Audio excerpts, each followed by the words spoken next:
Welcome back to Animerium. This is my recap for the anime I'm a Behemoth. If you enjoy my recaps, please think about subscribing.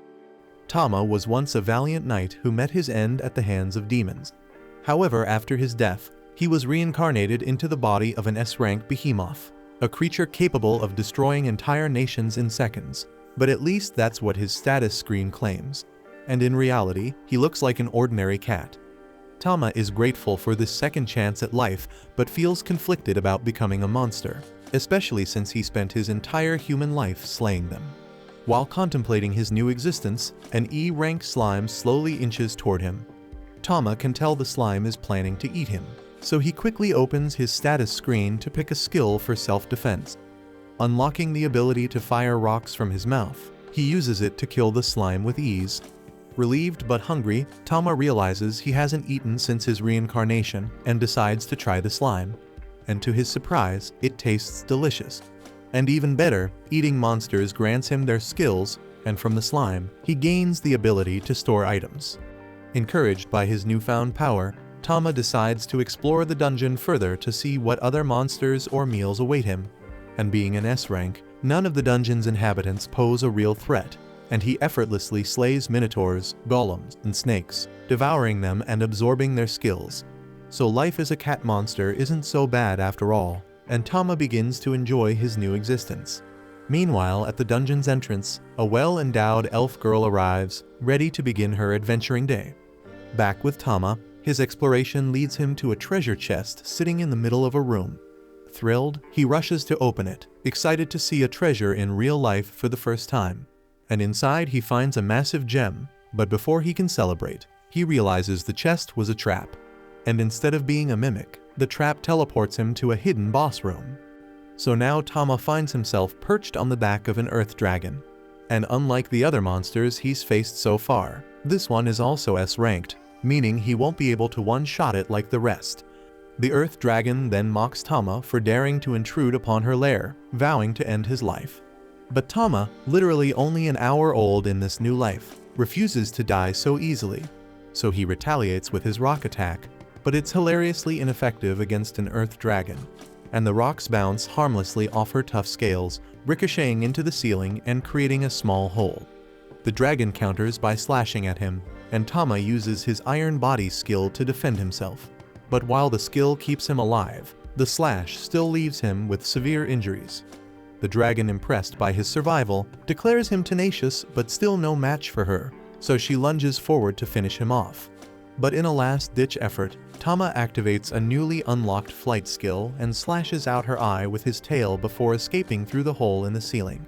Gravely wounded and losing blood rapidly, Tama desperately tries to make it out of the dungeon to find a safe place to recover. But he's mere steps away from the exit when he collapses from blood loss. As he lies helpless on the ground, he hears something approaching from around the corner. Unable to move, he assumes whatever it is will easily finish him off. But instead of a threat, it's the well-endowed elf girl from earlier. Spotting Tama's near-lifeless body, she rushes over to help him. Tama wakes up hours later, finding himself lying in a soft bed with his wounds bandaged. So he confusedly wonders where he is until the elf girl walks in carrying a bowl of milk. Remembering her face from before he passed out, Tama marvels at her beauty and silently admires those massive, well-done melons. The elf girl is relieved to see Tama awake, commenting on how severe his wounds were. She can't fathom how a tiny kitten like him could have ended up in the middle of such a dangerous dungeon. So Tama quickly realizes that she thinks he's just an ordinary cat rather than an S-rank behemoth. And since he can't talk, there's no way to correct her assumption. But even if he could, why would he want to? After all, this misunderstanding means he gets to sleep on her legendary cushion every damn night. Over the next few weeks, Arya continues to care for Tama until he has fully recovered from his injuries. One day, as Arya heads out for her usual dungeon run, Tama reflects on how grateful he is for everything she's done for him. She not only nursed him back to health, but also gave him food, a warm place to sleep, and unconditional kindness. Determined to repay her, Tama swears to protect her with his life, no matter what. So to ensure her safety, he decides to secretly follow her into the dungeon. He then sneaks aboard the boat before it departs and hides. When they arrive at the dungeon, Tama keeps a close eye on Arya, while staying hidden in the shadows. He worries about her potentially getting into some kind of ridiculous situation, like losing her clothes to a slime or something absurd like that. Determined to be ready for anything, he prepares himself to jump in at the first sign of danger. However, his concerns quickly ease as Aria encounters a group of goblins. She activates her acceleration skill and dispatches them with incredible precision, cutting them down effortlessly. After the fight, she bends down to collect the goblin ears for the reward, and after watching her in action, Tama is genuinely impressed. His experience as a knight allows him to recognize the level of skill and speed in her swordsmanship, and he can't help but admire her ability. As Aria finishes storing the goblin ears, she spots another goblin lurking behind a corner and readies her stance again. She's already met her quota for goblins today, but if this one insists on attacking, she'll deal with it.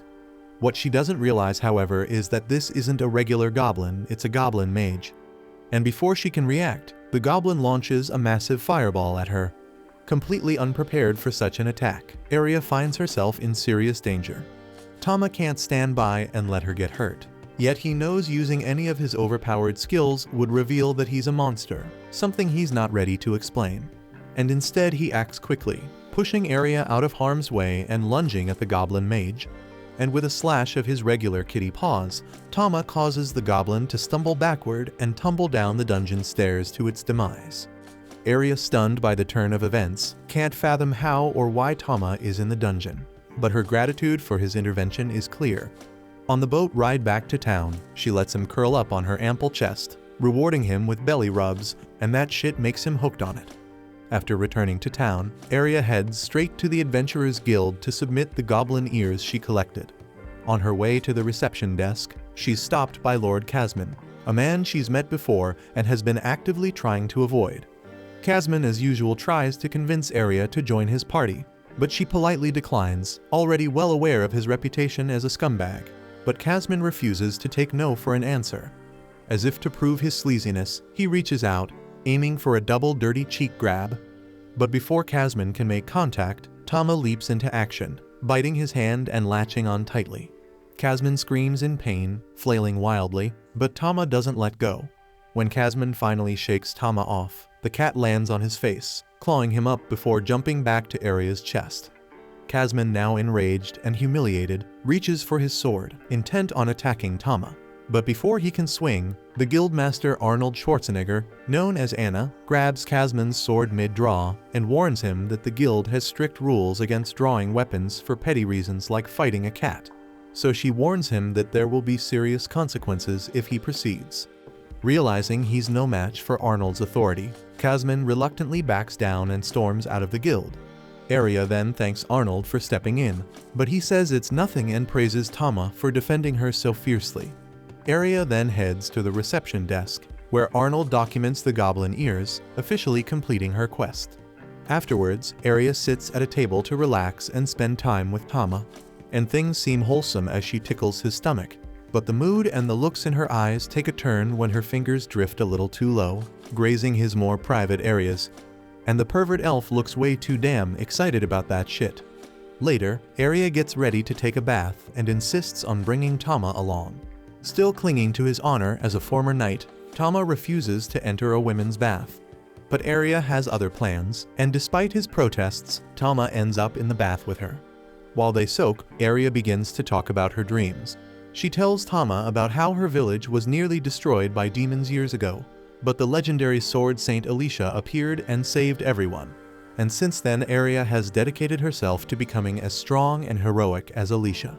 The next day, Aria heads to the guild with Tama, and as they walk through town, Tama notices how well-liked Aria is by everyone. The townsfolk greet her warmly, showing how much they admire her. When they arrive at the guild, Aria cheerfully greets Arnold at the reception desk. However, Arnold's face turns serious as he warns her that today isn't a good day to be here and advises her to leave quickly. Unfortunately, before Aria can take his advice, Casman struts into the guild with an air of smugness. He loudly announces that after being injured by her cat, he reported the incident to the Baron, and as a result, he was issued a special order declaring that Aria's pet cat must be put down. Aria is horrified, even though she hasn't had Tama for long. He's already incredibly precious to her, and she can't bear the thought of losing him. So she falls to her knees, pleading with Kasman to show mercy. Kasman, reveling in her desperation, proposes a duel. If Aria wins, Tama's life will be spared, but if Kasman wins, Aria must agree to marry him. The terms are grossly unfair. Not only is Kasman a higher rank than Aria, but the stakes are heavily skewed in his favor. Yet with no other options to save Tama, Aria reluctantly agrees. The duel begins, and he immediately kicks Aria in the side, sending her sprawling. As she recovers, he sarcastically compliments her speed, taunting that it won't be enough to defeat him. Aria then switches tactics, throwing a flurry of daggers at Kasman. But his knife-proof cape renders the attack useless, and he easily deflects them. Kasman then closes the distance and presses forward, relentlessly striking with his sword. Aria struggles to defend herself, but is eventually disarmed, leaving her vulnerable and at his mercy. With her weapon gone, all hope seems lost for Aria. Tama watches the scene unfold, his mind racing. If he does nothing, Aria will be forced to marry Kasman. But if he steps in and uses his skills, everyone will realize he's a monster. Kasman then raises his sword, ready to deliver the final blow and force Aria to surrender. But just as he swings, Tama makes his decision to protect her and leaps in front of the blade, activating his iron body skill to block it. The force of the skill shatters the sword, leaving Kasman stunned. Tama then unleashes a powerful howl skill, sending Kasman flying into a cluster of nearby trees. And by pure coincidence, the broken sword flies in the same direction, aiming straight for Kasman's balls. And this result ensures Kasman's day goes from bad to absolutely miserable. The crowd erupts into murmurs, stunned by what they've just witnessed. Everyone knows they saw the cat use skills, something no ordinary pet could do. Tama had anticipated this moment, knowing his actions would reveal his secret. So he's certain it's only a matter of time before the crowd realizes he's a monster, and when they do, they'll likely come for him. But despite this, Tama feels no regret, because his only concern was protecting Aria, and in that he succeeded. Aria and Arnold then approach Tama cautiously, both clearly amazed. They begin discussing what Tama could be, but instead of concluding he's a monster, they convince themselves he must be an elemental cat, a rare and magical creature. Tama, stunned by their misunderstanding, can hardly believe his luck. Arnold then declares Aria the winner of the duel, and with the matter settled, everything returns to normal, or as normal as life can be for an overpowered cat, with the most legendary and comfortable cushion in the world. The next morning, Aria tries to cuddle Tama out of bed, but the playful kitten decides to nibble on her ear in a way that leaves her flustered and blushing uncontrollably. As a former honorable knight, Tama quickly decides to stop before things get even more awkward, so he jumps off the bed to walk away. However, Aria continues calling after him, her tone filled with longing, making the situation even stranger for Tama. Later, Aria takes Tama to the blacksmith's shop to visit her friend Vulcan. The moment they arrive, Vulcan's attention is immediately drawn to Tama, unable to take her eyes off the adorable kitten. Aria talks about Tama, sharing stories as Vulcan eagerly asks to hold him. Tama looks thrilled as Vulcan lifts him up, admiring his cuteness. However, Aria quickly shifts focus to the reason for their visit. She needs Vulcan to make armor for Tama. Vulcan is delighted at the idea, excited to work on something so unique and charming. So she begins taking Tama's measurements right away, promising Aria she'll create the perfect armor for him. As Vulcan gets to work, Aria bends down to whisper to Tama, asking if he's ready for an adventure. Tama eagerly agrees without hesitation, his tail flicking with anticipation. While Aria and Tama make their plans, Vulcan is laser-focused on crafting the armor, treating the task like it's her life's mission. In just under 10 minutes, Vulcan proudly presents the completed armor, and it turns out to be a masterpiece. Tama looks dashing in it, and the fit is perfect. However, Vulcan admits she's still struggling with another issue: Aria's sword. Despite reforging it over 100 times, she hasn't been able to make it any lighter, which makes it difficult for Aria to wield effectively during her quests. After some thought, Vulcan suggests forming a temporary party. This way she can observe Aria in action, watching how she swings the sword to better understand the problem and find a solution. That day, the team dives into the dungeon, where Vulcan quickly demonstrates her strength, smashing through the hideous goblins they encounter. Aria watches with pure excitement, marveling at Vulcan's boldness and power, while Tama thinks Vulcan is both fearless and incredibly skilled. Her skills are further validated when she blocks a fireball attack from one of the monsters, using an ability derived from her smithing talents. Vulcan explains that her power allows her to wrap her armor in different elements, making her versatile in battle. Then, with the path cleared, Vulcan steps aside, encouraging Aria to take over with her sword. Their next challenge turns out to be an ugly, oversized orc. The creature's grotesque appearance is both disgusting and intimidating, but Aria attacks anyway. Using her acceleration skill, she tries to land a strike, but the orc skillfully blocks her advances. Tama then steps in, soaring through the air and activating his iron body technique to shield Aria from an incoming blow, distracting the orc just long enough. Seizing the moment Aria strikes, and eliminates the beast in a single and decisive attack. Vulcan observes Aria's movements closely and notices her longsword hinders her flow in battle, making her strikes less effective. Aria, unsatisfied with her performance, turns to Vulcan and asks for an even tougher challenge, determined to push her limits and grow stronger. Impressed by her resolve, Vulcan encourages her to advance to the next floor, promising even greater challenges ahead. Descending further, the team encounters a swarm of slimy, perverted ropers instead of massive beasts. Tama instantly grows anxious, fearing these slimy creatures will grab his mistress from all angles with their tendrils. Vulcan then warns Aria to move smartly and avoid their sticky grips at all costs. So Aria charges in with acceleration, but the ropers' speed makes them tough opponents. Her strikes fail to connect with their bodies, and one of the ropers shatters her heavy sword, leaving her defenseless. But just as she's about to be ensnared, Vulcan hurls a knife toward her. Aria catches it mid-air and swiftly drives it into the roper's core, killing it in one precise motion. With renewed determination, she pivots to take down the next slime. And while Vulcan observes Aria's battle style, he quickly concludes that Aria's true strength lies in wielding shorter, lighter weapons instead of her heavy longsword. And in no time, Aria slices through the monster's body parts with unmatched speed, leaving Vulcan utterly stunned. She always knew Aria had skill, but she hadn't expected this level of speed and efficiency in taking down the second monster. Just as they think the battle is over, the monster splashes its goo all over Aria, coating her from head to toe, while regrowing its limbs. Disgusted and furious, Aria cringes, declaring that only Tama has permission to do something like that. Fueled by her outrage, she obliterates the creature in a single devastating move. But this time she cuts it into so many pieces that there's no chance of it regenerating. Vulcan and Tama rush to congratulate her on her incredible display of skill. But while Vulcan moves closer to offer praise, Tama, being the cheeky little kitten he is, stops halfway to steal a bit of juice from the dead monster to absorb its skill for his own use.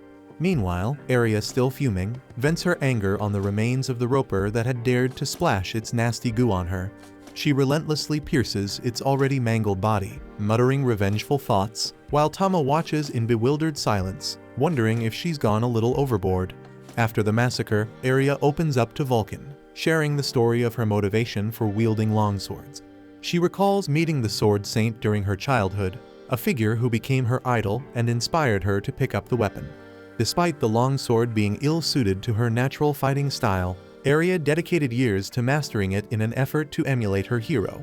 However, with her recent realization that daggers complement her skills far better, she has decided to embrace this newfound strength. Tama listens attentively and offers his support, reassuring her that this change will only make her stronger. Seeing Aria's growth, Vulcan proposes heading to a deeper floor of the dungeon, confident in Aria's ability to handle the challenges with her daggers. Before moving forward, they take a break near a Philosopher's Stone, a rare artifact that repels monsters in its vicinity. As they rest, Aria gazes at the stone, triggering a wave of painful memories from her childhood, when her home was attacked by demons. Lost in thought, she barely notices Vulcan's concerned look. But when Vulcan gently asks if something is wrong, Aria brushes it off, quickly changing the subject and steering the conversation elsewhere. While the group takes a break, Amma splashes around in a pool of water, carefree and enjoying himself. Seeing him having so much fun, Aria decides to join in, removing her plot armor and giving Tama a clear view of what's beneath. Vulcan soon joins, and the three take a refreshing dip together. But as Tama swims, he tries hard to focus on anything but their exposed classified documents. During their downtime, Aria casually asks Vulcan about her usual dungeon party, unintentionally touching on a sensitive subject. Vulcan admits that her party disbanded after 2 of the members fell in love, and the female member became pregnant. So the couple decided to settle down, leaving their adventuring days behind. The conversation then takes a strange turn when Vulcan mentions that elemental cats like Tama can crossbreed, and she muses about what might happen if Tama grows larger and goes into a serious heat season. Aria surprisingly finds the idea exciting and enthusiastically encourages Tama to grow up faster so she can have his adorable meow meow babies. And that shit makes Tama silently thinks to himself, what kind of madness is this? Then, as their break ends, the group heads to the next dungeon floor, where they encounter a fierce minotaur.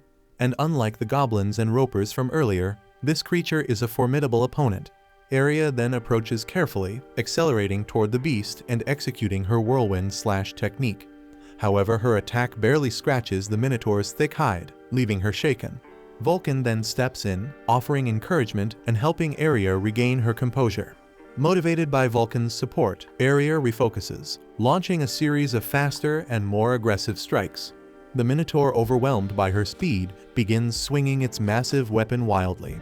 One swing strikes the ceiling, causing debris to fall dangerously close to Vulcan. Tama, quick on his feet, uses his Etha howling skill to deflect the falling boulders, saving Vulcan just in time. Inspired by Tama's bravery, Aria sees an opening and delivers a powerful strike directly to the minotaur's chest, bringing the beast down for good. As Tama cheers for Aria's hard-earned victory, Vulcan stands in awe, marveling at the little cat's strength and courage. And her thoughts wander as she can't help but think that Tama is a really powerful alpha male. Back at the Adventurers Guild, Aria, Vulcan, and Tama hand over the loot they collected from their dungeon raid. They then approach Arnold, who examines the deep cut marks on the minotaur remains and asks who managed to inflict such damage. With a proud smile, Vulcan reveals that the cuts were the result of Aria's newly honed skills. Arnold, recalling how much weaker Aria was when she first arrived in town, commends her growth and hard work. Flattered by the praise, Aria thanks Arnold, feeling a sense of accomplishment.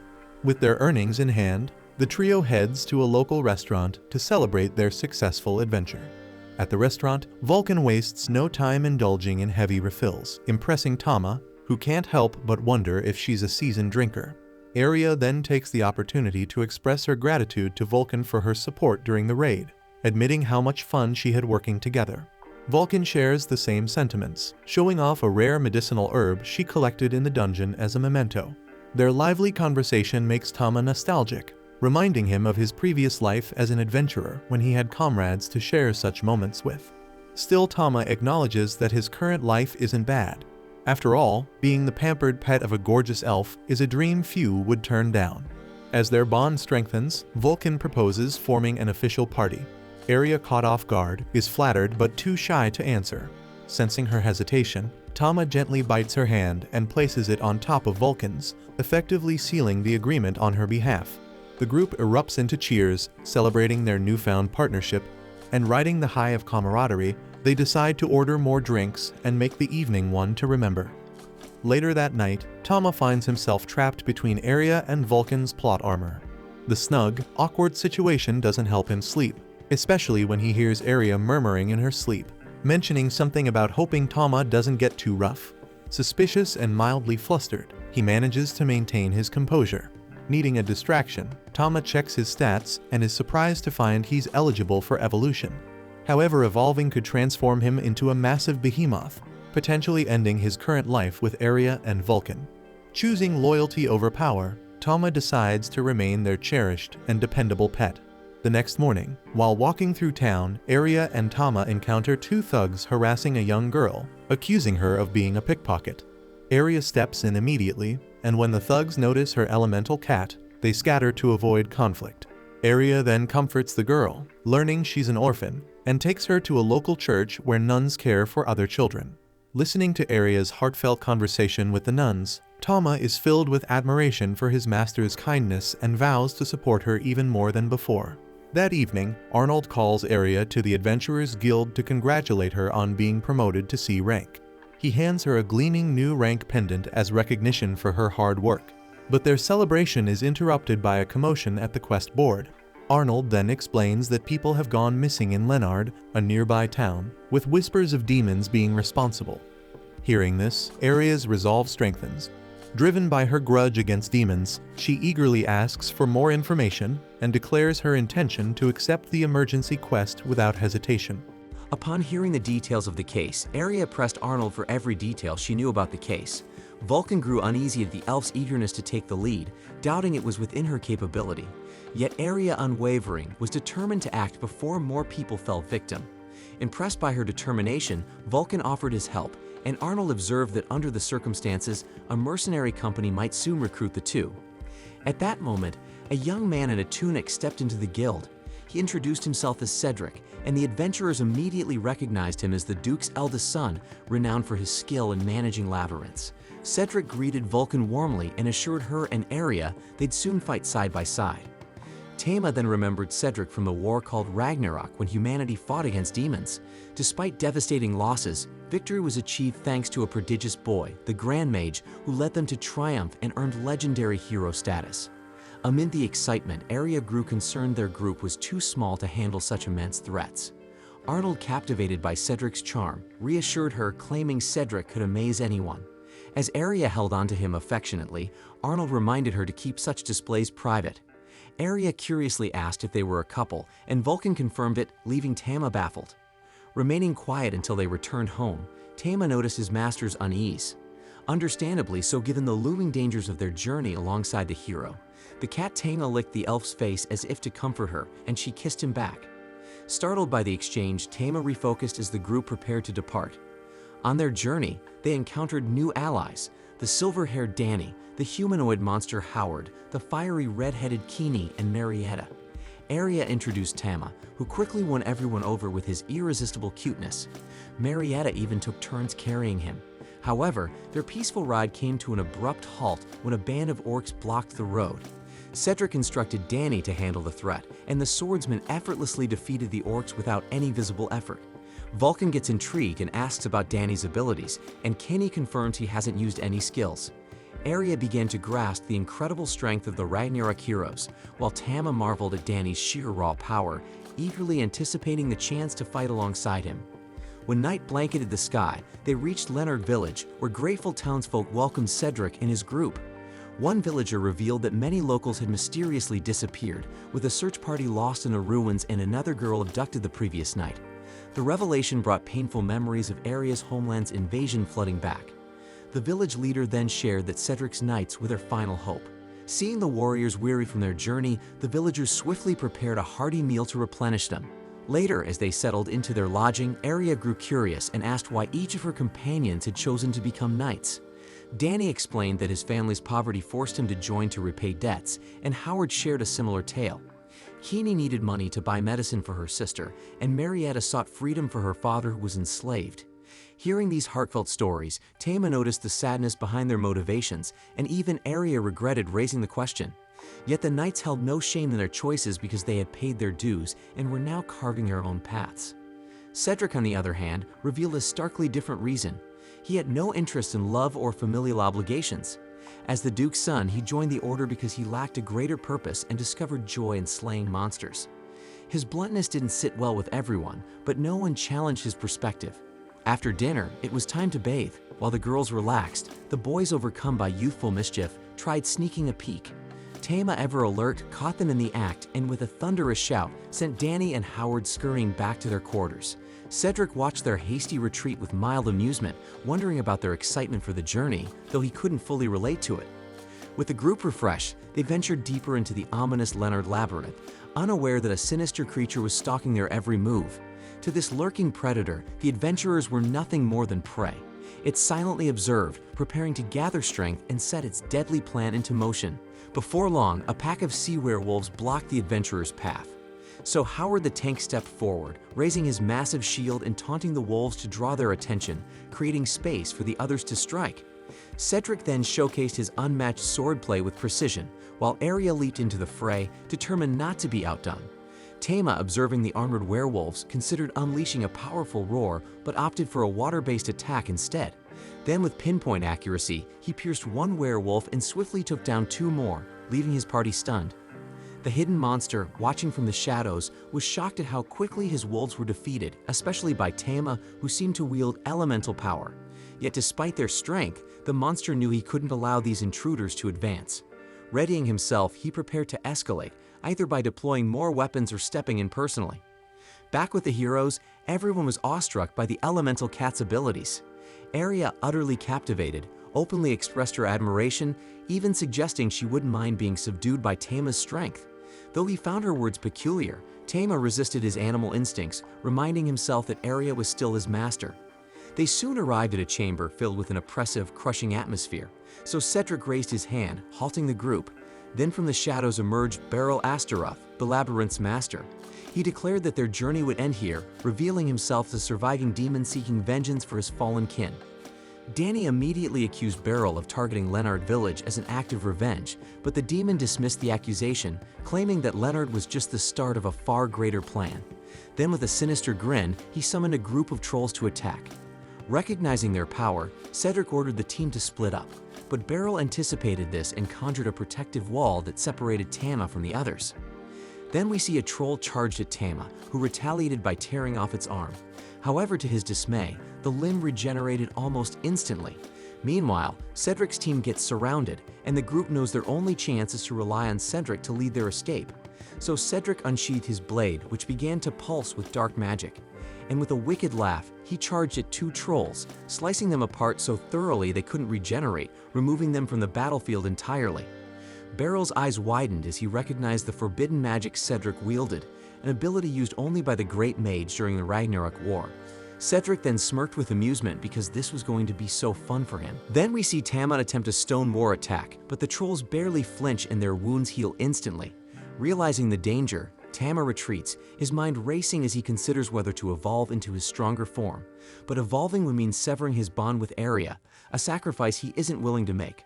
Resolute in his decision to remain her loyal companion, Tama unleashes Flame Roar instead, scorching the trolls so their wounds cannot heal. His bold tactic works and the trolls collapse. Furious at the relentless assault, Beryl readies himself for the next threat. Vulcan charges in, swinging his massive hammer, but Beryl deftly dodges and parries Aria's follow-up knife strike with his dagger. Beryl smirks and mocks the hammer's sluggish swings, only to be caught off guard when Vulcan kicks up a cloud of dust, blinding him. Seizing the opportunity, Aria darts forward and drives her blade into Beryl's chest. At first he dismisses the wound as trivial, but then light radiates from the elf's enchanted dagger, amplifying the damage and forcing him to his knees. Snarling in pain, Beryl strikes back with his dagger, delivering a vicious wound to Aria, far more than a simple cut. The group rushes to her side, panic setting in as Tama fears the weapon might be poisoned. Then we see that Beryl is still alive and smirks darkly while declaring that humanity will crumble when true power returns. Then with those ominous words, his body begins to petrify, turning to stone before crumbling into dust. Meanwhile, the poison spreads rapidly through Aria's arm. Cedric examines it and grimly identifies it as dragon venom, a deadly toxin. Howard presses the wound against his enchanted shield in an attempt to slow its progress, and the group rushes back to Leonard Village. The village doctor confirms their worst fears. Dragon poison is fatal within a day and a half, and no one has ever survived without the eye of an earth dragon. Desperate to save Aria, the team debates hunting the beast, but Cedric vehemently objects, arguing there isn't enough time. As Aria's pain intensifies, Tama, overwhelmed by guilt and desperation, flies out the window.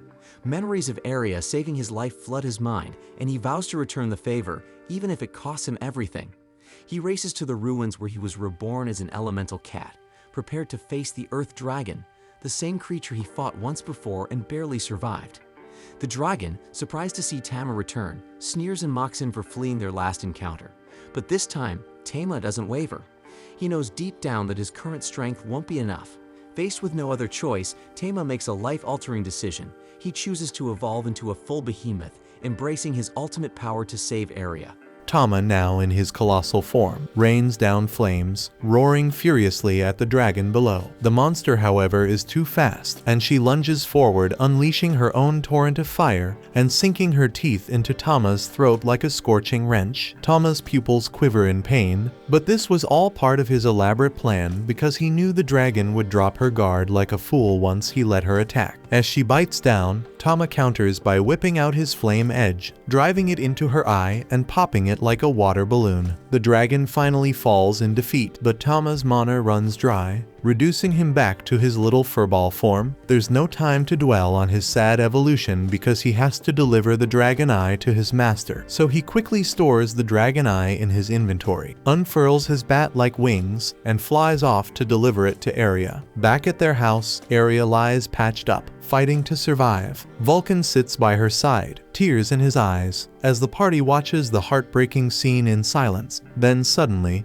a loud thud outside startles everyone. Cedric and Danny rush out to find the Earth Dragon's corpse, and the tiny exhausted Tama lying on the dragon bloody. Cedric shouts that there's no time for details, ordering everyone to grab the dragon eye and heal Aria immediately. As they hurry, Tama quietly prays for Aria, unaware that she is trapped in a deep nightmare. In her dream, Aria sees her village in flames, ravaged by destruction. At the age of 13, her home was attacked by demons, hunting for the Philosopher's Stone and mercilessly killing anyone in their path. Then we see young Aria in her terror tried to run but stumbled upon the demons and was so frightened that she shit herself. Just when she thought all hope was lost, an elemental cat, much like Tama, appeared and saved her life. Aria then jolts awake, the memory of the past fresh in her mind, so she now understands why she has always loved cats. Her eyes then land on Tama, curled up beside her, and she feels a wave of gratitude. The next morning, everyone is overjoyed to see Aria looking better. Arnold, overcome with emotion, starts crying uncontrollably. While she's out of immediate danger, the toxin still lingers in her system, so Aria must spend the next few days recovering fully. Later that night, Tama ventures out into the forest in search of monsters to test his skills. Ever since his battle with the Earth Dragon, he's been grappling with how his evolutionary forms work. He's noticed that his colossal form has disappeared, but in its place, he has gained new abilities from the dragon. Spotting a massive buffalo monster, Tama decides to practice his newly acquired Dragon Claw and Dragon Fang. Then, with swift and brutal efficiency, the monster is dispatched in seconds, leaving Tama surprised by how much stronger he has become. Suddenly, the sound of light footsteps catches Tama's attention. Out of the darkness steps a maiden, her tattered clothes and sleek features contrasting with her unsettling aura. What's strange is that she addresses Tama directly, calling him the Strong One as though she knows him. But what's creepier is how she sniffs one of Tama's armor pieces, as if she's been hunting him down. The woman then demands to know why Tama is in his furball form, then breaks into a frenzied chase, shouting about his strong body and attempting to grab him. Tama terrifiedly screeches and sprints toward a tiny hole, narrowly avoiding her grasping hands. The woman's unhinged behavior completely freaks him out, but he manages to escape. He then returns to Aria, who is peacefully asleep, and curls into her arms for comfort, still shaken by the encounter. And as he drifts off, Tama can't shake the feeling that the crazy woman seems familiar. The next day, Aria dresses Tama in a cute linen outfit with frills, making him look utterly adorable. The two then head out for a picnic, and Aria sets up a spread of treats, handing Tama some berries to munch on. As they relax, Aria brings up the Earth Dragon, recalling how they had found Tama battered and bruised near its corpse. Aria then shares more about her past, asking Tama if he remembers her earlier stories. She recounts the demon attack on her village of Lumineers, when an elemental cat had saved her life, and then the village was ultimately rescued by the Sword Saint, who defeated the demons single-handedly. That day, Aria had vowed to become a strong warrior, leaving her mother and family behind with a promise to return stronger. However, Aria's voice trembles as she admits she feels like she's always being saved, whether by Vulcan, Cedric's party, or Tama himself. Tears then form in her eyes as she confesses that, despite her vow to protect her comrades and her people, it feels like she's the one constantly needing protection. Tama then quickly jumps to his feet, comforting Aria as she wipes her tears. She understands what he's trying to tell her, that she shouldn't feel down because after all, she defeated Beryl herself and deserves some credit. Later, Aria and Tama visit Vulcan, who reveals that the armor Aria ordered is ready. Aria had earned a fortune as a reward for defeating Beryl and sold the loot from the trolls Tama defeated to get some extra cash. She had invested it all in buying high-quality armor. Although it was expensive, Vulcan insists that her safety is priceless. The new armor is both cute and practical, and Aria can't contain her excitement. She hops around, thrilled with how light and comfortable it feels. Vulcan then explains every detail of the craftsmanship, but Tama only watches quietly, admiring how cool his master looks in her battle outfit. The three of them then decide to take a trip and test the armor in action. As they enter a tunnel, the atmosphere is tense because it's been some time since Aria has ventured into such a place. Tama then jumps off her shoulder and uses his Lion King's blessing to grant her and Vulcan resistance to fire and ice, a gesture that makes Aria gush over how adorable he is. Soon, the group encounters an ogre, and Aria doesn't hesitate. She charges forward with blinding speed, surprising even Vulcan because she even didn't use her skill, and with one precise blow, she beheads the creature, leaving it no chance to counterattack. Aria celebrates her success, praising the armor and her sharp new knives, but their moment of joy is short-lived. Tama suddenly freezes, sensing an unsettling presence nearby. Out of the darkness steps the creepy woman, muttering about destiny and her quest to find Tama. Aria confusedly asks if she's a lost adventurer from Ruin, but the woman denies knowing such a place. She declares herself born of darkness, reaching out desperately for Tama. Vulcan speculates that she might have amnesia, but her ranting grows more bizarre. She begins spouting secrets that are better left unsaid, then shocks everyone by demanding that Tama impregnate her. Aria remains calm and waves her off, firmly stating that Tama is just a little kitten, as Tama gets horrified and hides in Aria's arms for safety. Seeing that, the woman gets enraged further and accuses Aria of taming Tama and stealing him away. But despite the bizarre interaction, Aria remains compassionate and invites the woman to join their group, believing it's safer than leaving her alone where she might end up as a slave or worse. Aria reassures Tama that he will be protected, and the woman reluctantly agrees, seeing this as her best chance to stay close to Tama. On their way back, they decide to give the wild woman a name. The girl doesn't care much, but Aria points to a star and suggests calling her Stella, saying it means beautiful in her homeland. Seeing even Tama likes the name, the woman agrees to be named Stella. Once home, they begin the hard task of washing Stella. She asks impatiently how long it will take, but Aria is determined to scrub her clean. When it's done, Stella feels amazing and hops up, marveling at the piece of stone used to clean her. Vulcan corrects her, explaining it's soap. Getting carried away, she cannonballs into the pool and splashes around like an excited child. Aria then calls Tama over to wash his little feet, and Stella, seeing this, gets jealous. She yells that it's not fair and demands to wash Tama herself, but Aria calmly turns her down, saying only she as his owner has that privilege. Later that night, Tama wakes up to Stella telepathically calling him. He sees her creepily staring at him. To his shock, they're communicating through their minds. Stella reminds him of how he slaughtered her, confusing Tama until she mentions the labyrinth. That's when he realizes she is the reincarnated Earth Dragon. Stella then explains she was born in darkness with S-rank abilities, invincible to other creatures until Tama defeated her by popping her eye to death. She was then reborn and reincarnated, much like Tama, but this time as a tattered and fragile maiden. As she lay dying in her past life, she swore a vow to find Tama in her next life, and she wasted no time fulfilling that promise. Tama stands hunched and nervous, listening to her story, and asks if she's back for revenge, but she reveals her intentions are far worse. She then calmly declares that she has completely submitted to him and has no interest in battle, and instead she confesses that all she wants is his cat juice to multiply,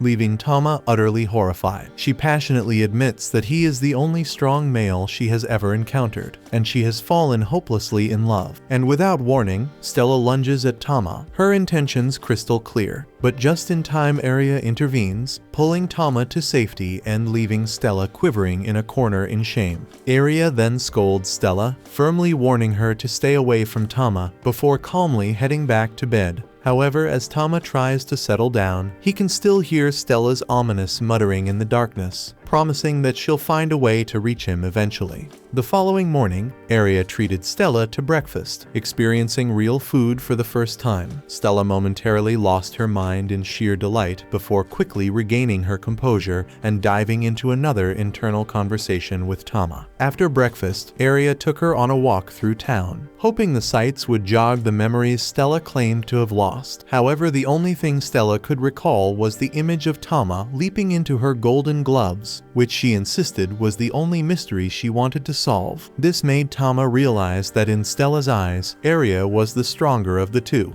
Aria then proposed that Stella become an adventurer as a way to find purpose. To help her prepare, she brought Stella to Vulcan's shop to address her ahem plot cannons. Both Aria and Vulcan were slightly skeptical of Stella's choice to dress in an outfit that resembled something out of an OnlyFans catalog, but Stella adored how the snug fit kept her melons cozy and secure. Aria then turned her attention to finding a suitable weapon for Stella. Stella, however, dismissed the concern by showing off her half-dragon abilities, which revealed she still retained a significant amount of her strength from her past life. The group tested a variety of weapons until Stella settled on a massive shield designed for giants. Tama then curiously asked why she hadn't chosen a sword, so Stella explained that losing to him had taught her the importance of defense. Satisfied, she paired the shield with a sword for balance, and the group headed into the dungeon to test her new equipment, with Aria assigning Tama to watch over her during the fight. But before Vulcan could devise a proper strategy, Stella charged ahead and stumbled upon 3 goblins casually enjoying a meal. The startled goblins then lashed out immediately, so Aria and Vulcan yelled for Stella to fall back and regroup with Tama, but Stella ignored them. She threw down her shield and sword, unleashing her dragon claws to shred 2 of the goblins in a heartbeat. The 3rd goblin launched a desperate counterattack from behind, but Stella grabbed her sword mid-swing and banished the creature to hell with a single strike. Aria and Vulcan stood frozen in disbelief, utterly paralyzed by what they had just witnessed. Meanwhile, Tama observed that Stella had been reborn with the same abilities she possessed in her previous existence. With no goblins left to challenge her, Stella grew increasingly annoyed and declared her hunger for stronger foes. The group then decided to venture deeper into the dungeon, eventually encountering 2 orcs. Stella wasted no time, slamming the first orc against the wall with a thunderous force. The second orc hesitated, clearly regretting its decision to attack, but it was too late because Stella made quick work of it, leaving the corridor drenched in the entrails of her foes. Emboldened, the group decided to press even deeper into the dungeon, and eventually, they arrived at a section infested with bacteria blobs. But before Aria could warn her, Stella charged headfirst into battle. However, her confidence quickly wavered when the blob's tentacles wrapped around her, sending a shiver down her spine. Tama, quick to demonstrate the consequences of underestimating these enemies, pointed out what could happen to her milkers if she got caught. This provoked Stella into launching a reckless attack, but the blobs countered by seizing her sword and drenching her in sticky love juices. The unexpected assault caused Stella to lose control, and Aria and Vulcan rushed in to save her. Tama, however, sensed that Stella's erratic behavior was tied to her dragon instincts. Using a tentacle skill of his own, Tama restrained the girls and the blobs, then unleashed a powerful water blast that wiped the blobs out, ending the reign of terror brought on by the cultured creatures. After regaining her composure, Stella felt humiliated by her moment of weakness. Tama offered her gentle reassurance, promising to shield her from harm in the future. This heartfelt vow caused Stella's dragon instincts to flare up again, as her body responded with an overabundance of dragon slime. Resolving to learn from her mistakes, Stella agreed to accept Vulcan's guidance, vowing to grow stronger and become a true asset to the team. This conversation triggered memories of the adventurers she had defeated in her past life, and she recalled how formidable they had been when working together. The thought of achieving that same level of strength now filled her with excitement and determination. Just then, Aria fell victim to her own intrusive thoughts. Turning to Tama, she fervently begged him to use his tentacle skill on her plot cannons. Tama was completely stunned, unable to comprehend the sheer absurdity of the request. But before he could even process what was happening, Aria began shedding her armor with reckless abandon. But fortunately, Vulcan intervened just in time, managing to subdue Aria before the situation spiraled even further out of control. Moments later, they resumed their trek into the dungeon, hunting for their next unlucky prey. After some deliberation, the group paused to strategize about Stella's role in their coordinated maneuvers.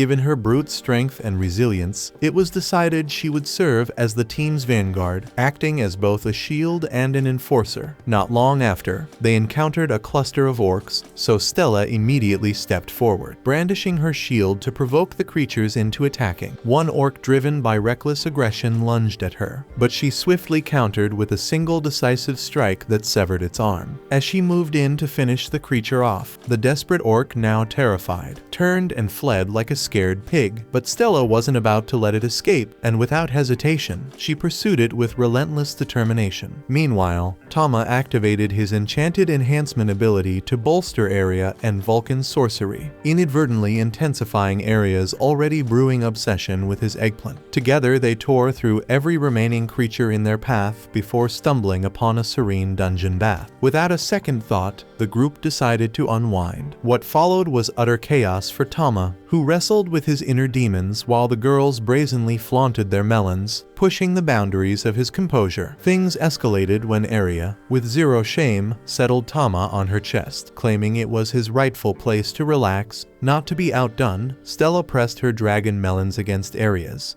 igniting a fierce competition over who truly deserved Tama's attention. Stella, now fully convinced that Area was inferior, declared that she could cherish Tama far better than her. Area, of course, refused to back down, and their heated dispute reached a boiling point. Vulcan, caught in the middle of the chaos, attempted to mediate. She suggested that Stella take on the role of Tama's junior wife, a compromise that only fanned the flames of their argument. As tensions rose, the sheer force of their clashing melons launched Tama straight into the ceiling, leaving him questioning every life choice that had led him to this moment. Later, the group returned to the guild to introduce Stella to Arnold, but before officially registering her as an adventurer, Arnold introduced them to a man named Reis, who had a unique request. He explained that he was preparing for an extended journey and needed a formidable team to safeguard a valuable possession. When Area inquired about the nature of the item, Reis insisted it wasn't something to discuss in public. He then led them to a secure storage facility, revealing that the mysterious item he needed protection for was none other than Stella's dragon carcass, which left her in shock. Reis reveals that these remains once belonged to a powerful being that stood defiantly against its foe. This revelation immediately captivates the merchant, compelling him to acquire the artifact without a second thought. Meanwhile, Stella remains frozen, her eyes locked onto the skeleton. Sensing her distress, Tama reaches out to her through telepathy. Stella admits that an eerie sensation washed over her the instant she laid eyes on it. A buried memory of her own demise resurfaced, bringing with it an unbearable sorrow. In reality, this grief stems from the profound bond she shares with the mighty Tama. At that very moment, Arnold makes his entrance, and just before Area departs, he hands her the Alpha promotion tag for rank B. Soon after, the group sets off on their escort mission, with Arnold and Vulcan bidding farewell to the travelers. As they continue their journey, the adventurers encounter several threats, yet nothing manages to slow the carriage's steady progress. Thanks to the flawless performance of Area, Stella, and Tama, when the day draws to a close, the group establishes camp, and Reis presents Area with a bouquet of lilies of the valley. Intrigued, Stella asks if these flowers are special, and Reis explains that his fiancée Eliza cherished them, and he used to gather them for her. Hearing that the man has a fiancée, Tama suddenly understands why he shows little interest in her master. Area then inquires about his intentions for the Earth Dragon skeleton, and he admits it's a fine question. A weapons merchant had already begun stockpiling rare materials, convinced that a great war was looming. This remark triggers Tama's memory of when the demon they battled mentioned the resurrection of a powerful creature. Finally, Reis remarks that they should reach Gladstone by tomorrow, suggesting that a rest is in order. With that, the group settles down to sleep. Yet, in the early hours of the morning, an unusual phenomenon begins to spread across the area. Tama rushes out of his tent, striving to understand what is unfolding, as everything around them seems affected, except it appears, for their own camp. Area then wakes up in the midst of all this chaos, while Reis calmly reassures everyone that the cargo is safe, explaining that what they are witnessing is simply the formation of a new labyrinth. Though few are aware, It is entirely possible for a dungeon to spontaneously pop up out of nowhere. The group then pushes forward, making their way through the thick fog that rolled in during the dungeon's creation, and Rias assumes they've navigated it safely. Aria breathes a sigh of relief, though she admits she'd love to come back and explore further, while Tama ponders how newly formed labyrinths always offer rare materials freshly available for the taking. After distancing themselves from the fog, Rias turns to the adventurers and asks if they are interested in entering the labyrinth, noting that opportunities to explore a newly minted dungeon like this are as rare as hen's teeth. Naturally, it'd be even sweeter if they agreed to sell any valuable loot they found to him. The group's excitement builds over the challenge, but the merchant warns them to stay on their toes. After all, this place didn't exist just hours ago, so no one can say for sure what horrors lurk within, so every precaution is a must. Bearing that in mind, as they near the fog, Tama activates the Divine Lion's protection to shield his team. With that enhancement, Stella feels absolutely free to charge headlong into any danger, immediately sprinting forward despite Aria's frantic calls to slow down. Unsure of how to rein in the wild elf, Aria recalls that Vulcan had scribbled a precautionary note in case she ever lost control, and the note read that if Stella fights alongside the team, she will allow her to hug Tama once. Hearing these words, Stella instantly reconsiders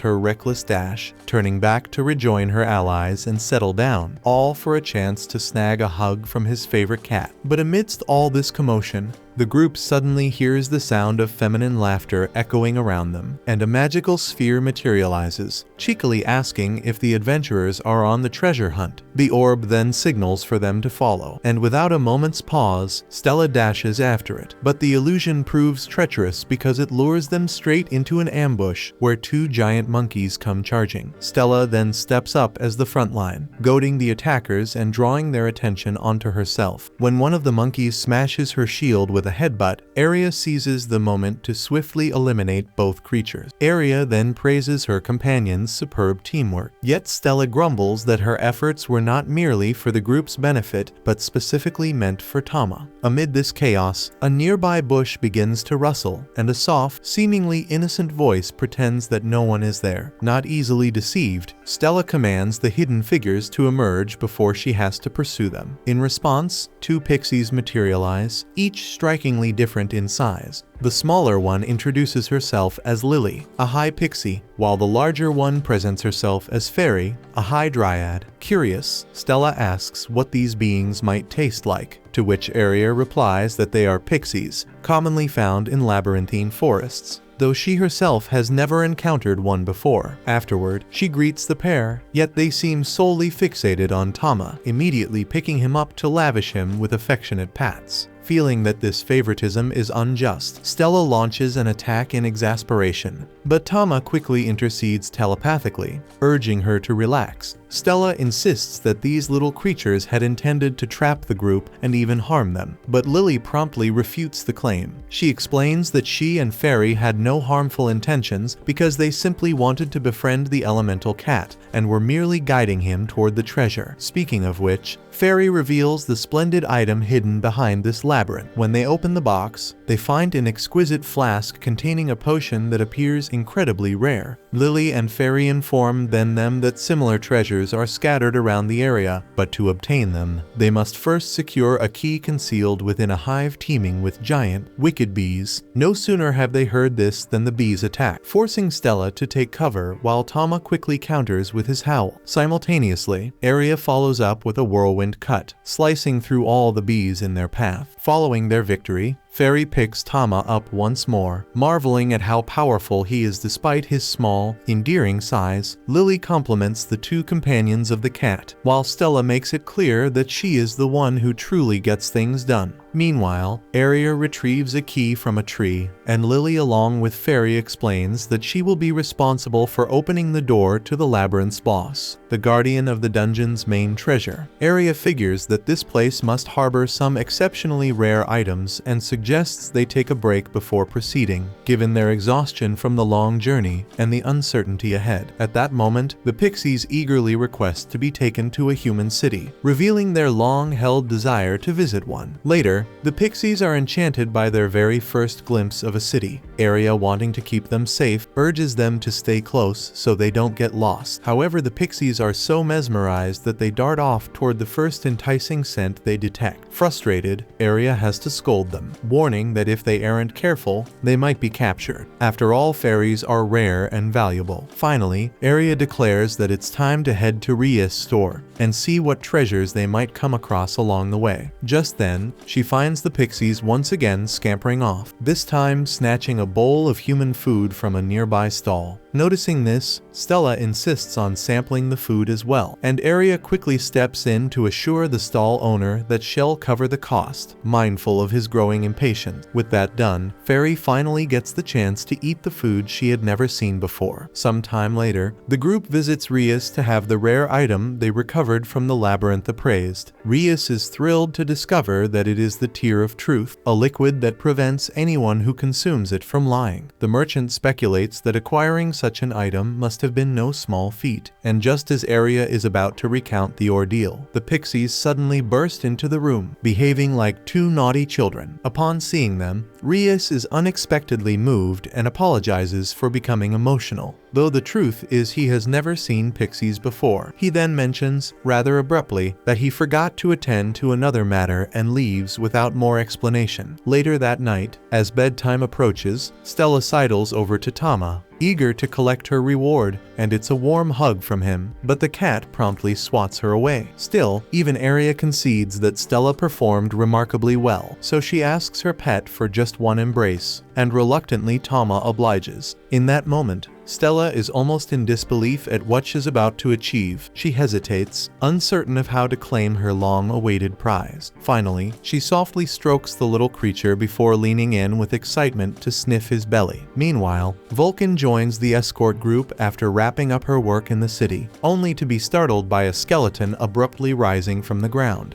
But since the undead poses no significant danger, she casually shatters it with her hammer. However, as a bell tolls, a burst of purple energy envelops the scattered bones, leaving Vulcan scrambling to understand the bizarre phenomenon. At that very moment, the escort group arrives at the boss's door and turns the key. They step through the portal, leaving the fairies behind, who cheer enthusiastically for their comrades. On the other side, the team is met by a B-rank torrent dragon that immediately unleashes a flurry of potent magical projectiles, battering Stella's shield with relentless force. Still, Stella refuses to back down. Undeterred, she presses forward and bashes the dragon with her shield, successfully capturing its attention. Aria seizes the opportunity to try a flank attack, but the dragon senses the maneuver and swings its tail in her direction. Reacting quickly, Stella dashes back to intercept the blow with her shield, shielding her teammate. Resolute in her determination to keep the beast occupied, she reassures her teammates that she's got this, urging them to join the fray and end the battle swiftly, all while hurling taunts at the dragon as she fights. Tama is blown away by what Stella has managed to pull off with the group in such a short time. Once again, the tank remarks that she's the kind of person who simply gets things done. As the torrent dragon lunges at her with its claw, Stella grabs its entire limb, carving out a crucial gap in its defense, a gap that Tama immediately recognizes as his chance to strike. Without wasting a second, he unleashes his flame howling and wraps the enemy in his tentacles. At that very moment, Aria charges forward at full speed, delivering a rapid slash to its throat that inflicts a fatal wound, ending the battle and sealing their hard-earned victory. Tama exults in their success, celebrating the defeat of their first boss and lauding his master, while Stella proudly boasts that they couldn't have triumphed without her intervention. Shortly afterward, the group stumbles upon a treasure chest containing 2 scrolls. Once activated, these scrolls emit a burst of potent energy into Aria's body, bestowing upon her an ancient ability known as Sacred Blade. With this new power in hand,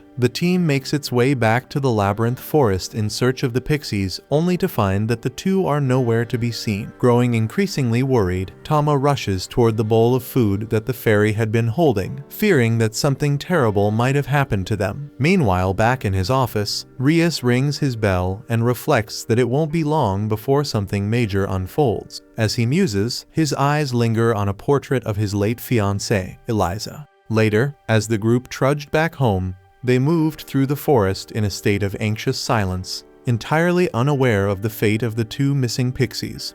Their eyes cast downward in sorrow, and they finally emerged into the city.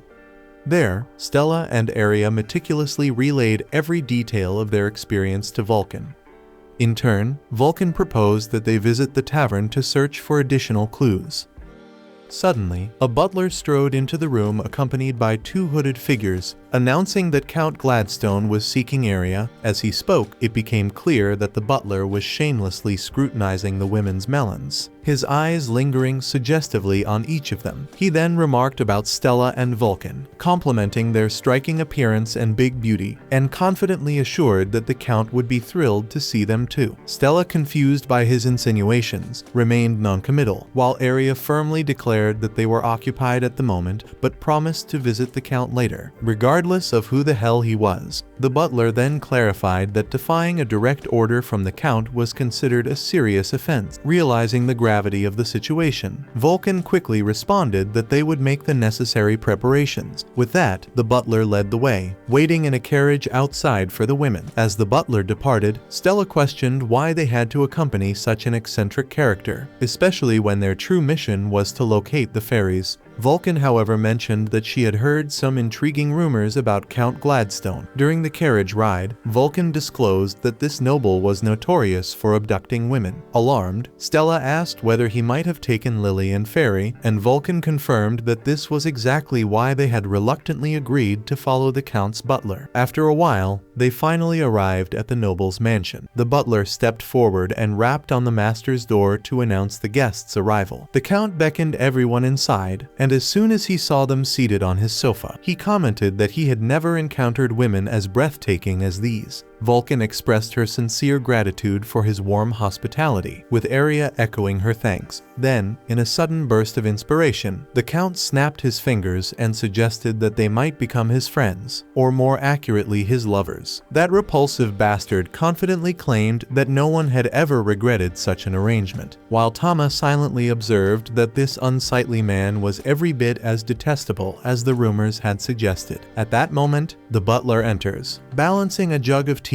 as he gracefully pours a cup for each guest. Count Gladstone enthusiastically encourages everyone to drink, yet the women remain visibly wary, unsure of what the beverage might contain. Vulcan politely declines, explaining she isn't thirsty, but the Count insists they at least sample the tea. As Aria readies herself to sip, the Count nearly drools in anticipation. However, just before she can drink, Tama invokes the Lion King's blessing, fortifying his allies and ensuring their bodies remain unharmed. Moments later, all three finally take a sip. To the Count's amazement, their expressions light up with genuine delight, and they even ask for refills. Confounded, the Count questions his butler about why none of them have collapsed from the potent brew. Leaning in, the servant admits he isn't sure but promises to prepare an even stronger dose next time. Amid the escalating tension, Stella abruptly slams her fist on the table and demands to know where Lily and Fairy are. Without a moment's hesitation, she seizes the Count by his shirt, but he stubbornly insists that he knows nothing of their whereabouts. Using telepathy, Tama urges her to back off, and though frustrated, she reluctantly releases him in hopes of diffusing the situation. Still reeling from her outburst, Aria offers an apology on behalf of her friend. But before matters can settle, the Count abruptly shifts his tone and accuses them of being demons who have possessed the women's bodies. He declares that he must employ his family's secret purification method to cleanse both their bodies and souls, starting by locking them up immediately. At once, the butler claps his hands, signaling his armed hooded subordinates to encircle the girls. With a bitter laugh, Stella sarcastically thanks the heavens for dragging them into this debacle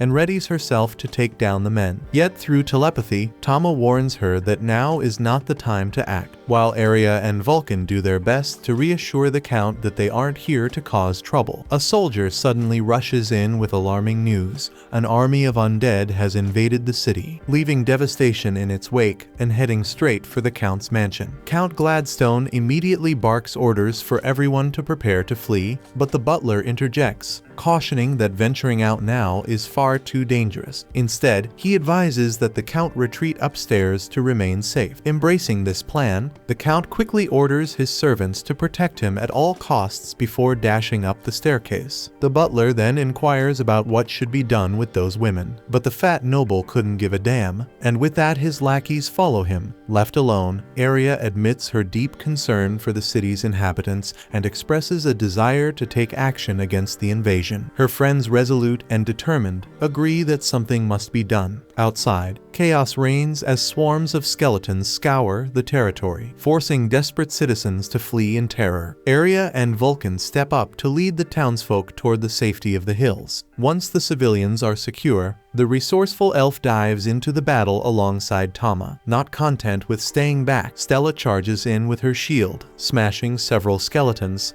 though she finds their fragile nature almost laughable. Nearby, a skeleton makes a move on a defenseless child, but Vulcan springs into action. She crushes the creature and quickly scoops the frightened girl onto her back, ensuring she escapes unharmed. After regrouping with her allies, Vulcan grimly asserts that taking down the entire horde head-on is futile. Instead, their best chance lies in finding the mastermind controlling these undead. In agreement, Aria suggests they split up. Vulcan will continue shepherding the townspeople to safety and watch over the child, while Aria, Stella, and Tama set off to track down and neutralize the caster responsible for summoning the skeletons. Meanwhile, atop the rooftop, the Count huddled for safety alongside his butler and a loyal soldier. The protagonists, then alerted by the resonant toll of a bell toward Rias' mansion, arrive and confront him directly. Rias then declares that his vengeful quest stems from the fact that Count Gladstone was responsible for the death of his fiancée Eliza. Fueled by seething hatred, he conjures an even larger legion of skeletons. Tama quickly recognizes him as a necromancer. Rias then confesses that on his own, he could barely raise 2 skeletons, but with the aid of the pixies Lily and Fairy, his power multiplies dramatically. In a dramatic flourish, he reveals the 2 hidden pixies beneath his robe. Provoked by this spectacle, Tama accuses Rias of using the bell to control the fairies and hints that the arrow clutched in his hand might be part of this sinister scheme. Sure enough, Rias employs the arrow to drain mana from Lily and Fairy, channeling their extraordinary power to summon a genuine army. He boasts that fairies possess unmatched mana reserves, and by harnessing their strength, he unleashed an explosion that reduced his entire home to rubble, making way for the skeletal remains of an earth dragon, a prize he has long coveted. With a mocking tone, he thanks the opposing group, claiming that none of this would have been possible without their interference. Then, in a chilling display, he positions himself at the center of the giant dragon skeleton's chest, as if becoming the very heart of the abomination. Overcome with fury at the desecration of her body, Stella charges headlong through the horde of skeletons, cutting through them with relentless force only to be swatted aside by the massive paw of the earth dragon. In swift retaliation, Tama unleashes his ether howl, shattering the enemy's skeletal tail. Yet to their dismay, every fractured bone miraculously reassembles with uncanny precision. Seizing the moment, Aria activates her new skill, the Holy Blade. The sacred strike finally lands, dealing holy damage to the dragon, but at a steep cost because the technique drains copious amounts of mana, jeopardizing her physical well-being. Noticing the peril, Tama laments that he cannot presently evolve into his behemoth form and warns Stella that Aria won't be able to employ Holy Blade again so soon. Realizing they must buy time to rescue Lily and Fairy, Stella charges forward with her shield to clear a path through the skeletal horde toward the dragon, while Tama soars through the air along the same route, determined to support her assault. Amid the city, as residents hurriedly erect barricades to fend off the assault, Vulcan arrives, determined not to let them suffer alone. The little girl then leaves Vulcan and goes toward her mother, while Vulcan drags her massive hammer along the ground, etching a line that instantly bursts into a wall of flames. halting the enemy's advance. Meanwhile, shifting the focus to Tama, he bellows his flame howl and strikes his target with precision. Yet in the melee, Stella finds herself pinned under one of the dragon's enormous paws. Summoning her immense strength, she pushes back using her shield as leverage, resolutely refusing to be defeated by what she deems a mere empty husk. Seizing the opportunity, Tama conjures his tentacles to snatch Lily and Fairy away, thereby clearing a path for Arya to deliver the finishing blow to Rias.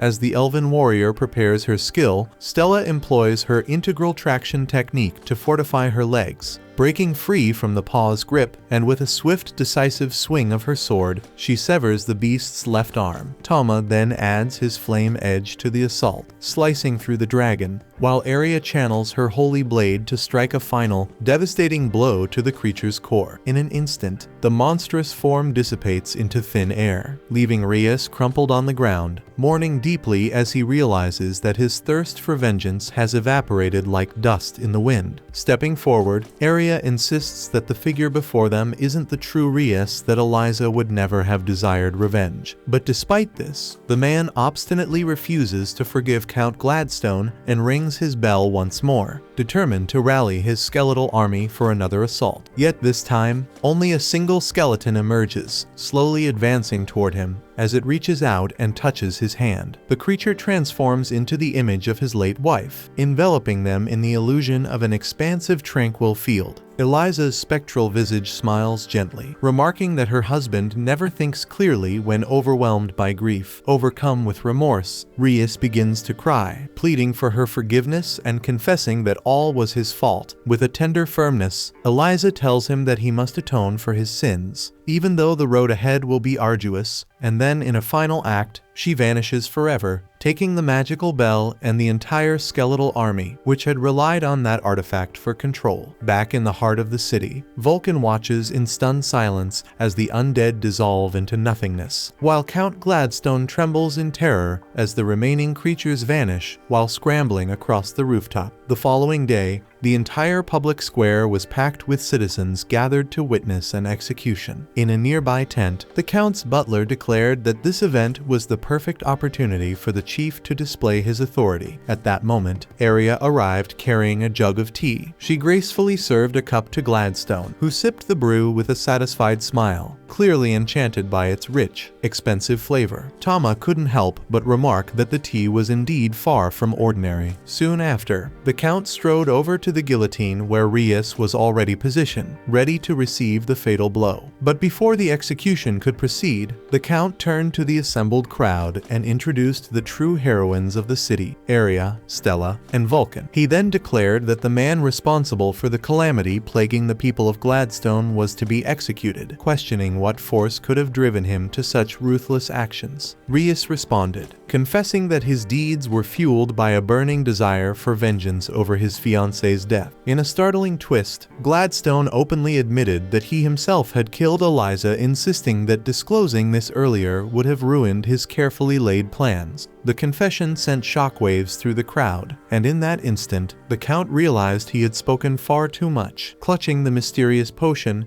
Arya then inquired if the Count had any knowledge about the women who had vanished from the city. Disoriented by the sudden line of questioning, Gladstone immediately broke down and confessed that he was responsible for eliminating them all. Panic set in as the noble demanded an explanation, only for the calm elf to reveal that she had secretly mixed a few drops of a truth elixir into his tea, forcing him to unburden his darkest secrets before the entire crowd. Enraged by his revelations, especially since the missing women were cherished members of their community, the citizens erupted in fury, determined to see justice served upon their corrupt leader. In the midst of the chaos, Rias expressed his heartfelt gratitude to the heroines, thanking them for everything they had done for him. A few days later, the consequences of that tumultuous day were laid bare. Gladstone was stripped of his title as Count and condemned to life imprisonment for his crime. Rias, having narrowly avoided the death penalty, was also sentenced to incarceration, marking a bittersweet end to a tragic chapter in the city's history.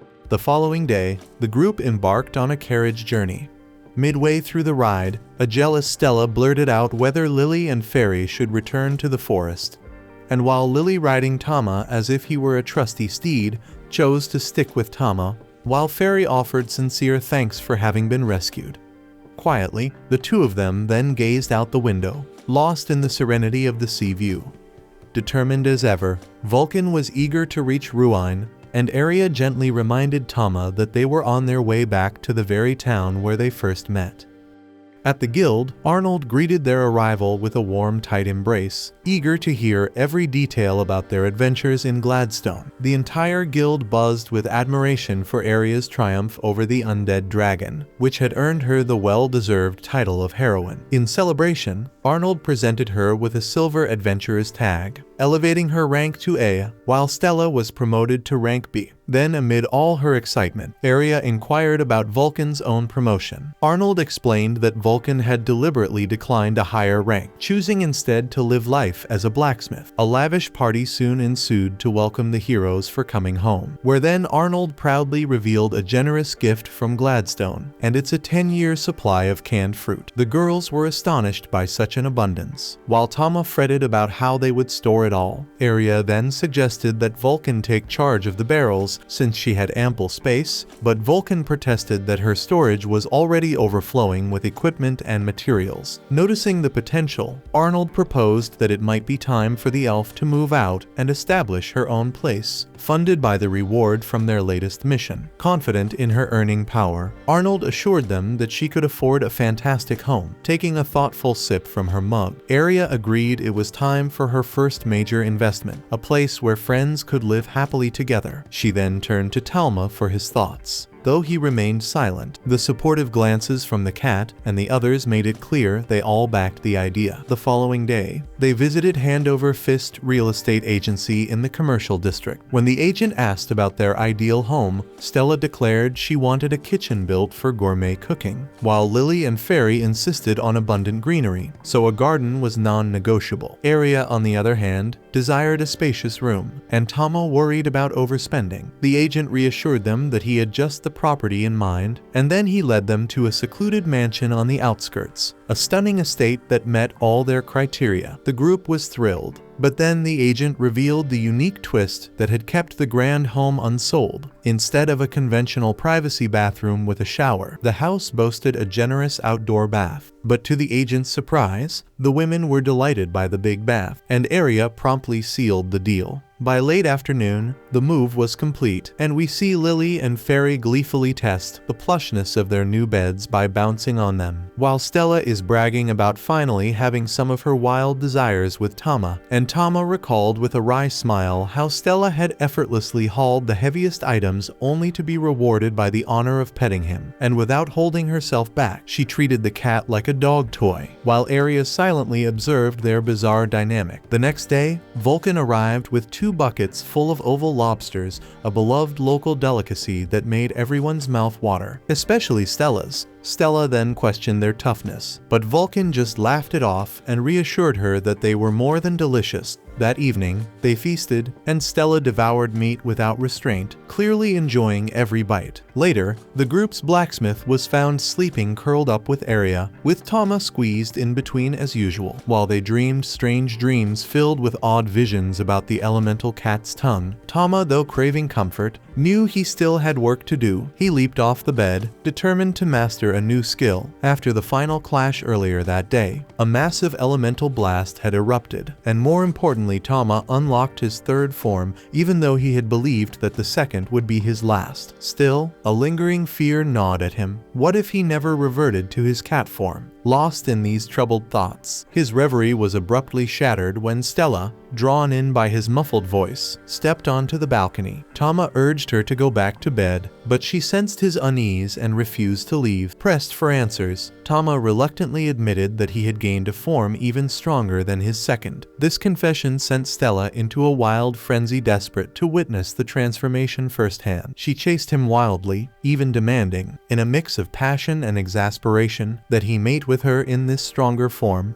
The very next day, as the others enjoyed breakfast, she continued to hound him relentlessly through telepathy, her demands echoing in his mind. After breakfast, Lily and Fairy expressed their desire to expand the garden, and Arya eagerly agreed, reminiscing about the abundant greenery of her homeland. She offered to find a skilled gardener after lunch, but Lily and Fairy insisted on handling the task themselves. To Tama's astonishment, they demonstrated unexpected abilities. Lily and Fairy began to chant and beat a drum, channeling the essence of spring. Then, in mere moments, a tree shot up in the yard, but Vulcan dashed out in alarm. It turned out that the tree wasn't ordinary at all. It was a world tree, a legendary behemoth with roots infused with rare minerals. Then Fairy was promptly instructed to plant several common trees around the world tree to camouflage it, since drawing too much attention could be perilous. At the same time, the commotion resulted in the creation of a life spring in the yard, a mystical fountain reputed to heal any injury or illness. Vulcan lamented that managing the garden might become overwhelming if left unprotected, while Lily argued that the spring was fantastic for the skin, prompting Vulcan to reluctantly drop the matter, though she harbored other concerns. Indoors, Vulcan and Arya discussed the risks, noting that fairies like Lily and Fairy were prized for their rare talents and could easily be kidnapped, and their words filled Lily and Fairy with trepidation, while Tama curiously wondered aloud how Vulcan had acquired so much knowledge. Then, when the topic shifted to rare materials, Vulcan mentioned the high value of orchakum, but Arya pointed out that only elite artifact blacksmiths, an exclusive rank conferred by the government, could forge it, and Tama noted with a hint of regret that Vulcan seemed content avoiding promotions, lacking the ambition to rise even higher. Just then, Arnold burst in with urgent news. A formidable monster had appeared on the first floor of Ruine's dungeon and had already killed so many lives. The team quickly agreed to investigate, though the fairies ultimately decided to sit this one out, fearing that their exposure might endanger them. Noticing the sorrow in Arya's eyes, Tama let out a determined meow and stood firm, embracing his role as the team's protector. Although Arya couldn't quite decipher what Tama was thinking, she suspected he wanted everyone to be involved in the mission. With that resolve in place, the group ventured into the dungeon. Then we see Lily and Fairy in the expedition, and for added protection they received specialized gear from Vulcan. At the dungeon entrance, the team encountered an E-rank goblin accompanied by a surprisingly robust D-rank hobgoblin. Determined to prove their mettle, Lily fired off a precise fairy bullet that pierced the goblin's skull,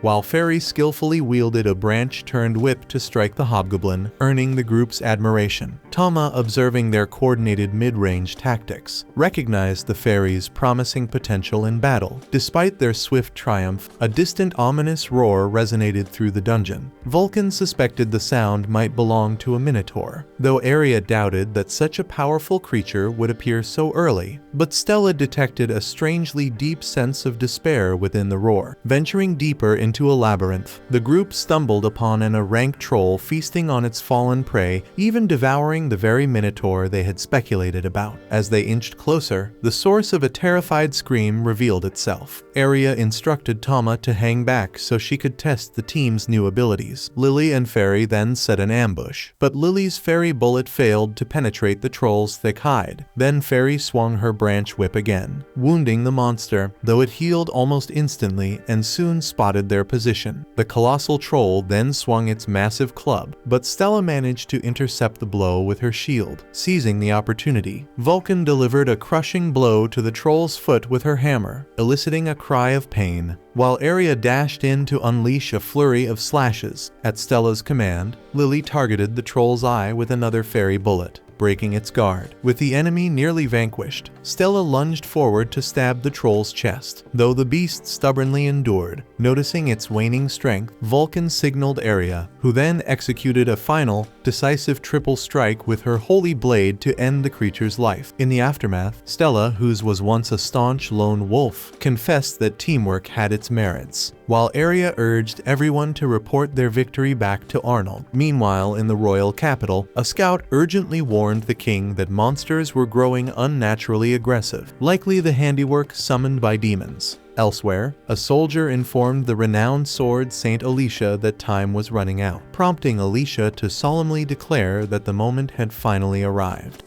That concludes this episode. Thank you for watching.